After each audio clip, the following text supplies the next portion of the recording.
আসসালামু আলাইকুম। আশা করি আপনারা সবাই ভালো আছেন। আলহামদুলিল্লাহ আমিও ভালো আছি। তো আজকে অনেকদিন পর আবার একটা ডেইলি ব্লগ শুরু করলাম। অ্যাকচুয়ালি ডেইলি যেহেতু ব্লগ করা হয় না, ডেইলি ব্লগ বললেও ভুল হবে, অনেকদিন পর একটা ব্লগ শুরু করলাম। তো আজকে আসলে এই জন্যই শুরু করলাম যে অনেকদিন পর অনেক সকাল সকাল আবার ঘুম থেকে উঠছি, আবার অভ্যাসটা চেঞ্জ করার ট্রাই করতেছি। যদি এর আগের ব্লগেও এরকম বলছিলাম, কিন্তু আবার নতুন করে ট্রাই করতেছি। তাও এমনি এমনি উঠিনি। এখন আম্মুর সাথে যাবো ধানমন্ডি লেকে বাজার করতে, পারলে নাস্তা পানিও করে আসবো। সো চলুন তাহলে আজকের ব্লগটা শুরু করা যাক এবং ধানমন্ডি লেকে যাই এবং আপনাদের সাথে শেয়ার করি ধানমন্ডি লেকের বাজার সদাইয়ের কেমন দাম, এবং নাস্তা পানিও করি এবং আপনাদের সাথে শেয়ার করি। সো বাসা থেকে তো লেকে যাওয়ার উদ্দেশ্যেই বের হয়েছি, কিন্তু বাসা থেকে বের হতেই দেখি এই সবজিওয়ালা মামাটা বসেছিল, আর এটা আমাদের পরিচিত মামা ছিল, যার কারণেই আম্মু এনার কাছ থেকে সবজি নিয়ে নিচ্ছিল। আম্মু কিন্তু খুব বেশি কিছু সবজি নেয়নি, এরপরেও আমাদের টোটাল বিল চলে আসছিল হচ্ছে 280 টাকা, মানে সবজির এত দাম ছিল। এরপরেও এই মামা একটু আম্মুকে কনসিডার করেছিল, যার কারণে একটু কম ছিল, না হলে বিলটা আরও বেশি আসতো। যেমন ধরেন লেবুর হালি চাচ্ছিল 40 টাকা করে, কিন্তু আম্মুকে বললো আপনার জন্য 30 টাকা, এরকম টাইপের একটু কম চাচ্ছিল আর কি। সো ধানমন্ডিতে অন্যান্য জায়গার থেকে কিন্তু জিনিসপত্রের দাম, সবজির দাম অনেক বেশি থাকে। আপনি বাইরে থেকে কোথাও ধানমন্ডিতে আসতে গেলেও দেখবেন রিক্সা ভাড়াটা কিন্তু একটু বেশিই নেয়। তো যাই হোক, এখানে বাজার সদাই করে আমরা যাচ্ছিলাম লেকে, আর আপনারা শুনেন লেকেও কীরকম, ধানমন্ডি লেকেও কীরকম জিনিসপত্রের দাম, সেটা আজকে আপনাদের সাথে শেয়ার করব। তো চলুন তাহলে এখন লেকে যাওয়া যাক। মাথায় দিতাম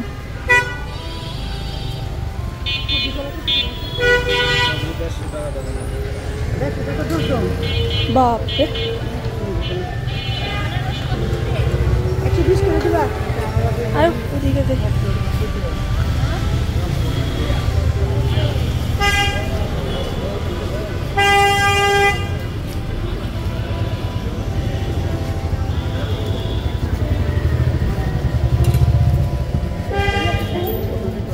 ওই যে ফ্লাক্সিটটা খালি একটু নিতে।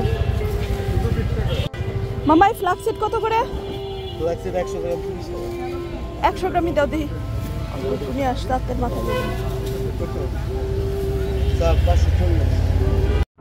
সো আমি এখান থেকে 30 টাকা দিয়ে 100 গ্রাম ফ্লাক্সিড কিনলাম।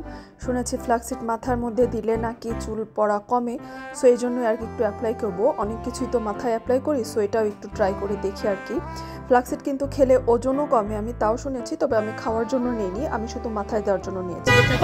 এরপর আম্মু এখান থেকে পালং শাক কিনলো, একাটি পালং শাক চাচ্ছিল 40 টাকা করে, আর এখানে ফলের দামও চাচ্ছিল অনেক বেশি, যার কারণে আমরা আর এখান থেকে কিনে নিয়ে আঙ্গুর মেবি চাচ্ছিল 350 টাকা না 350 টাকা কেজি করে যাচ্ছিল আঙ্গুর।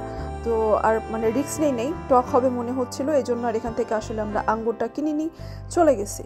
তো দেখেন ধানমন্ডির এখানে কিন্তু আপনি সব কিছু পাবেন, একদম ফল মূল, কাপড় চোপড়, চাল, লতাপাতা, মাছ থেকে ধরে এভরিথিং, মানে সকালবেলা ধানমন্ডির বিশাল একটা বাজার বসে। আর এরপর ভেতরে ঢুকে দেখলাম যে এখানে মেলা চলছে, মানে আজকে থেকে না, মেলাটা অ্যাকচুয়ালি 13 তারিখ থেকে শুরু হয়েছে। আমি ভিডিও দিতে দিতে মেলার অলরেডি 2 দিন পার হয়ে যাবে। মেলাটা সকাল 8টা থেকে রাত 8টা পর্যন্ত চলবে, রাত 10টা পর্যন্ত চলবে। আর এই মেলাটা হচ্ছে 36শে জুলাই সেলিব্রেশন উপলক্ষে মেলা হবে। তো যারা যারা আপনারা এই ভিডিওটা দেখছেন, এই মেলাতে কিন্তু চলে আসবেন ঘুরতে। আর এরপরে এখান থেকে বসে আমি আর আম্মু একটু নাস্তা করে নিলাম। আমরা 2টা পরোটা আর ভাজি নিচ্ছিলাম। চা বাসায় গিয়েই খাবো, যেহেতু আদা চা খাই, স্পেশাল আদা চা, সেজন্য বাসায় গিয়ে এই ছিল আমার নাস্তা। আর আমাদের 2 প্লেট নাস্তা আর একটা পানি, এটাই নিয়েছিল প্রায় 100 টাকা। আসলে যেহেতু আমার আজকের ভিডিওটা ধানমন্ডিতে কেমন বাজার সদাইয়ের দাম সেটা নিয়ে, সেজন্যই আপনাদের কাছে সব কিছুর দাম শেয়ার করছি। এরপরে ধানমন্ডি লেকের এই পাশে এসে দেখি ওমা, এখানে তো আরও বড় বাজার, মানে এখানে আরও বিশাল পসরা ছিল বাজারের।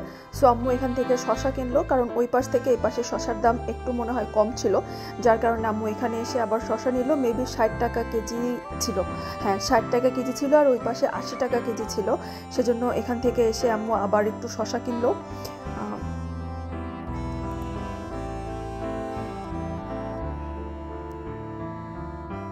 সো দেখেন এখানে কত বড় বাজার এবং কত কি, সামনে কিন্তু কাপড় চোপড়ও আছে, ইভেন থালা বাসনও আছে। এই যে দেখেন এই পাশটাতে কিন্তু গয়নাগাটিও ছিল। আর এরপর আম্মু এখান থেকে আপেল নিল। আপেলটা মেবি 260 টাকা কেজি ছিল এবং আপেলটা কিন্তু সত্যি ভালো ছিল। মানে আমরা ইউনিমার্ট মিনা বাজারে গিয়ে যে আপেলটা কিনি সেখানকার থেকে এই আপেলটা অনেক ভালো ছিল। তো এই ছিল আমার আজকের ধানমন্ডির বাজার সদাই নিয়ে ছোট্ট একটা ভিডিওটা যদি ভালো লেগে থাকে তাহলে একটা লাইক দিতে কিন্তু ভুলবেন না। আমার চ্যানেলটি যদি এখনও সাবস্ক্রাইব না করে থাকেন প্লিজ আজকে আমার চ্যানেলটি সাবস্ক্রাইব করে আমার সাথেই থাকবেন।